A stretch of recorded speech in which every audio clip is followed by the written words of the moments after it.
এই ঘূৰাই দিয়া লাইনটো গৈছে না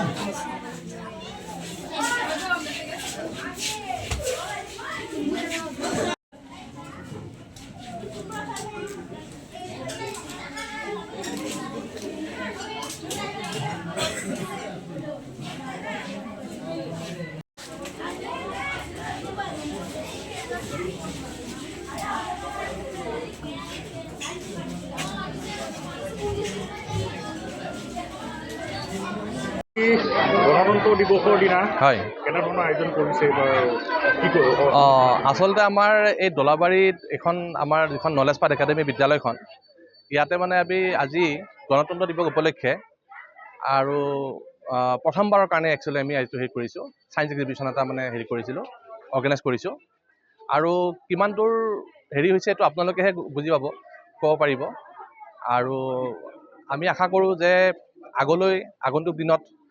যেতিয়া নেক্সট আৰু ছায়েন্স এক্সিবিশ্যন হ'ব আমাৰ ছাত্ৰ ছাত্ৰীসকলে তাতে পাৰ্টিচিপেট কৰিব পাৰিব আৰু এনেকৈ আমি আগবঢ়াই ল'বলৈ চেষ্টা কৰিম আৰু আমি এখন স্কুলৰে শিক্ষক হয় কোনটো শ্ৰেণীৰ পৰা কিমান শ্ৰেণীলৈকে মানে ইয়াত এক্সিবিশ্যনৰ প্ৰক্ৰিয়া চলি আছে এইটো আমাৰ এইবাৰ ক্লাছ 5ৰ পৰা আপ টু ক্লাছ 9লৈকে কাৰণ ক্লাছ 10ৰখিনি পাৰ্টিচিপেট কৰিব নোৱাৰে কাৰণ আপোনাৰ তেওঁলোকৰ এক্সাম আহি আছে অহা মাহৰ পৰা আপোনাৰ এক্সাম চলি আছে মেট্ৰিক পৰীক্ষা দিব সেইটো কাৰণে তেওঁলোকে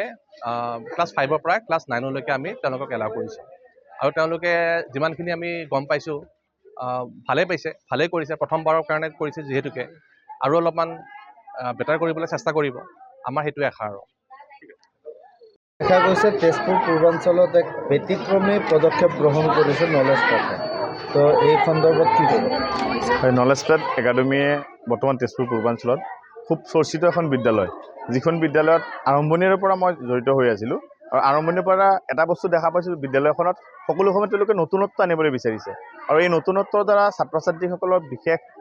ভূমিকা ইয়াত আমি শিক্ষক শিক্ষয়িত্ৰীৰ বিশেষ ভূমিকা আমি স্বীকাৰ কৰিব লাগিব যাৰ পৰিপ্ৰেক্ষিতত ইতিমধ্যে তেওঁলোকে আজি এটা নতুন ইনিচিয়েটিভ লৈছে তেওঁলোকে এটা বিজ্ঞান প্ৰদৰ্শন